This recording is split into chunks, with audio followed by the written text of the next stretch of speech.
Welcome back. خواتین و حضرات، سفرناک میں آج ہم جس تحصیل کا تذکرہ کریں گے وہ ہے خوشاب. خوشاب دراصل ضلع ہے اور اس کی 3 تحصیلیں ہیں: خوشاب، نورپور تھل اور قائد آباد. اکثر اضلاع اور تحصیلوں کی طرح خوشاب کا تذکرہ بھی تاریخ کی کتابوں میں جہاں شروع ہوا ہے وہاں اس کی وجہ تسمیہ ڈسکس کی گئی ہے کہ اس کو خوشاب کیوں کہتے ہیں. اس پر رائے ایک ہی ہے لیکن شخصیات ایک سے زائد ہیں کہ حکمران مختلف ادوار میں جب یہاں آئے تو انہوں نے اس دریا کا پانی پیا. جہلم کا پانی انتہائی شیریں، میٹھا، انتہائی ٹھنڈا اور لاجواب سمجھا جاتا ہے. تو حکمران نے پانی پیتے ہی کہا کہ این خوشاب است.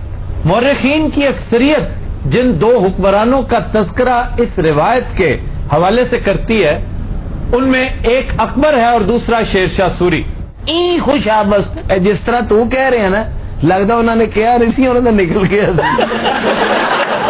سن 326 قبل مسیح میں جب سکندر کی فوجیں اس خطے پر آئیں تو اس نے کچھ عرصہ قیام کے بعد اپنا پہلا وزٹ خوشاب کیا تھا. میرا خیال سکندر دے گھوڑے نے اتنے پتھر چٹیا سی. اور نہیں اتنے نہیں سی چٹیا یار. پنڈ دادن خان اور کھیڑا سالٹ مائنز جو آج کہلاتی ہیں، وہ گھوڑے کا بڑا بی پی لو سی.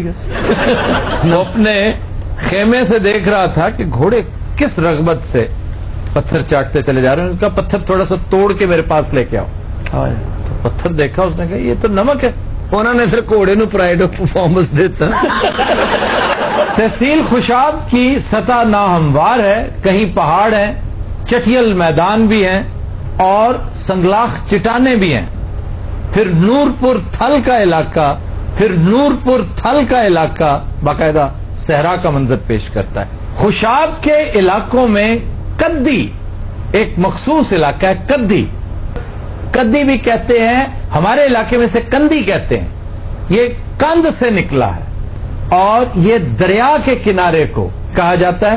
یہ سرگودا اور خوشاب کا درمیانی علاقہ ہے، تقریباً ایک سرحد کا روپ اختیار کرتا ہے. پھر اس کا دوسرا انتہائی قابل ذکر علاقہ ہے وادی سونس کیسر. واہ واہ واہ. تقریباً 5000 فٹ بلند، واہ، نہایت خوبصورت پہاڑی سلسلہ. وہاں پر جھیلیں بھی ہیں. اتنی لاجواب وائلڈ لائف ہے کہ جس کی مثال شاید پورے ملک میں اور کہیں نہیں ملتی. اس ایک وادی میں تقریباً 22 گاؤں ہیں. پھر ایک علاقہ ہے مہاڑ پہاڑی علاقے میں پھیلا ہوا ایک انتہائی پراسرار، مسٹک اور بے آب و گیا علاقہ ہے. اور وہ لوگ جو تخلیق کار ہوں، جو ریاضت کے شوقین ہوں، جو روحانیت پر یقین رکھتے ہوں اور علیحدہ رہنا پسند کرتے ہوں تو انہیں کچھ دیر کے لیے اس علاقے میں قیام ضرور کرنا چاہیے. میرے حساب نے اس بھائی جی نے کوئی 18,000 سال عمر ہے. تسی ہلے رعایت کر رہے ہو. سر یہاں کی قومیں کون کون سی مشہور ہیں؟ ایوان، بلوچ، آہیر، ٹیواناز، جویاز. سر دس رہے ہو کہ ڈرا رہے ہو؟ یہاں پر ایک ساکا قبیلہ تھا. ساکا بہت قدیم، بہت پرانا. ساکا کی وجہ سے سکیسر کو سکیسر کہا جاتا ہے کہ یہ ساکا لوگوں کی دھرتی تھی. خوشاب کو بنانے سنوارنے کے لیے اللہ تعالی مختلف ادوار میں حکمران فاتحین بھیجتا رہا، لیکن سب سے زیادہ اس کی تزئین و آرائش اور خصوصی تعمیر شیر شاہ سوری کے حصے میں جاتی ہے، جس نے شہر پناہ کنسٹرکٹ کروائی، جس نے فصیل بنوائی. وادی سونس کیسر کی بیوٹی کو کئی 100 گنا بڑھاتی ہیں وہاں کی جھیلیں، جن میں سے ایک اچھالی جھیل بھی ہے. اچھالی. اور اگر اس کی آپ ایٹیمالوجی کے پیچھے جائیں، اسے کہتے ہیں کہ یہاں پر جیسے اچھال سے ہے نا، پانی کا اچھال جس طرح ہوتا ہے، یہاں پر شہاب ثاقب گرا تھا کسی وقت میں. سر شہاب ثاقب ہوتا کس طرح کا ہے؟ تم یہ سمجھ لو کہ بہت بڑا ہیوج آگ اور پتھر کا ملغوبہ ہوتا ہے نا، گولا بہت بڑا گولا، کئی شہروں سے بڑا ہوتا ہے وہ. ہوئے ہوئے ایڈا بڑا ہوتا جی. تو تم اس کی طرف کیوں دیکھ رہے ہو؟ خدا دی قسم میں نہیں پتا کہ انہیں میرے وال دیکھا. وہ نہیں میں کہہ رہا ہوں سر انہوں دیکھ ہی جان دو.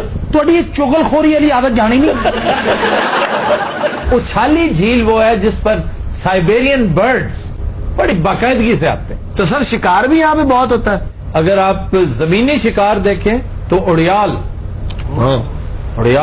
کافی زیادہ پایا جاتا. اب تو ختم کر دیا پوچرز نے. پھر ایک بڑے سائز کا بٹیر ہے. پھر یہاں پہ مرغا بھی بہت ہے. سر اتنے کوئی سبزیاں بھی ہوتی ہیں یہ صرف جنگل ہی جنگل ہے؟ ایک سبزی ہے جو کہیں اور نہیں ہوتی. اچھا جی. جیسے چونگا کبھی نہیں سنا؟ کڑوی ہوتی ہے. یہ کڑوی ہوتی ہے اور اسے کریلے ہی کی طرح ٹریٹ کرتے ہیں. یا یہ یوں سمجھ لو کہ جنگلی کریلا ہے یہ. اچھا جی یہاں آثار قدیمہ بھی بے شمار ہیں. ہندو اور بدھ مذہب کے آثار بھی یہاں پائے جاتے ہیں. قدیم مساجد بھی پائی جاتی ہیں. شیر شاہ دور کے بہت سے آئیکونز اور لینڈ مارکس آج بھی موجود ہیں. مثلا سر فہرست ہے مسجد شیر شاہ، یہ خوشاب میں ہے. پھر ہے مسجد سیدہ گروٹ بالا میں، یہ اکبر نے بنوائی تھی. پھر ہے شیو مندر، پھر ٹھاکر دروازہ، پھر ہے خالصہ گرودوارا، پھر نرسنگھ پھوار نامی ایک قدرتی چشمہ ہے. پھر ہڈالی میں باولی ہے بڑی مشہور شیر شاہ کی. یہ وہ جگہ ہے جہاں ٹورسٹ ضرور جاتے ہیں. جہاں تک مشاہیر کا تعلق ہے ان میں سر فہرست ہے منسا رام خوشابی. منسا رام خوشابی نے قصہ ہیر رانجھا کا ترجمہ کیا فارسی میں. واہ جی واہ. اور یہ بات ہے 1744 کی. پھر ہے جناب مشہور ادیب، صحافی اور ناول نگار خشونت سنگھ. دی ٹرین اور دلی ان کے شورا افاق ناولز سے. پھر ہے جناب مشہور بزرگ صوفی شخصیت، شاعر ادیب سید واصف علی واصف، احمد ندیم قاسمی. واہ واہ واہ. پھر ہمارا سہیل وڑائچ کا تعلق بھی خوشاب سے. سر آپ کو اتنا نالج ہے آپ پاکستان چھوڑ دیں. تو کیوں؟ ویسے ہی. پھر جناب ناصر ادیب، فلم رائٹر جی. Film writer. پھر وادی سونس کیسر کا ایک اور سپوت عبد القادر حسن، کالم نگار، لکھاری، صحافی. پھر وہ کتاب جس سے میں استفادہ کرتا ہوں اس علاقے کی تاریخ کے حوالے سے، وہ ہے تاریخ خوشاب، اور اس کے رائٹر امتیاز حسین امتیاز. یہ کریڈٹ میں سمجھتا ہوں انہیں ضرور ملنا چاہیے. پھر ایک اور شخصیت جسے فراموش نہیں کیا جا سکتا، وہ اپنی طرز کا نابغہ روزگار بندہ تھا، چراغ بالی. بہت بڑا ڈکیت تھا، نامی گرامی، لیکن تھا رابن ہڈ. وہ ہمیشہ عمراء سے چھینتا اور غربا میں تقسیم کرتا تھا. سر سمیرا ملک صاحبہ بھی تو اتوں دے نا؟ ہاں جی، سمیرا ملک صاحبہ کے علاوہ بھی بہت اور بڑے مشہور سیاسی قداور لوگ ہیں. نسیم آہیر کا علاقہ ہے یہ. جی جی. ملک نعیم خان عوان. پھر سردار جعفر خان بلوچ، انہیں رئیس اعظم آف خوشاب کہا جاتا تھا. پھر سردار جعفر خان بلوچ، انہیں رئیس اعظم آف خوشاب کہا جاتا تھا. پھر ملک محمد آصف بھا، عزیر خان، شاکر بشیر اوان. اچھا جی، جہاں تک اس علاقے کی سوغاتوں کا تعلق ہے، لو جی، ان میں سب سے زیادہ قابل ذکر ہے یہاں کی ایک خاص مٹھائی ڈوڈا. یہ سب سے پہلے 1902 میں تخلیق کی گئی اور ہنس راج پہلوان جی اس کا خالق تھا. یہ پہلوان جدو ہارتا نا مٹھائی بیچن لگ پہ. نہیں یہ 1902 کی بات ہے. 1912 میں پھر یہ عوام کے لیے ریسیپی عام کر دی گئی. لیکن سر اتنے ہر دکان ہی ڈوڈے دی. وہ ساری ظاہر ہے ڈوڈا جتیاں والی دکان تو بھی مل جاتا ہے. پھر پیلا پتیسا. ہاں جی جی جی. وہ بھی بڑی لاجواب چیز ہے. پاکستانی پتیسوں میں غالباً نمبر 1 ہے. کیا کسی چلی گئے تھے کی کرن ڈوڈا مکان.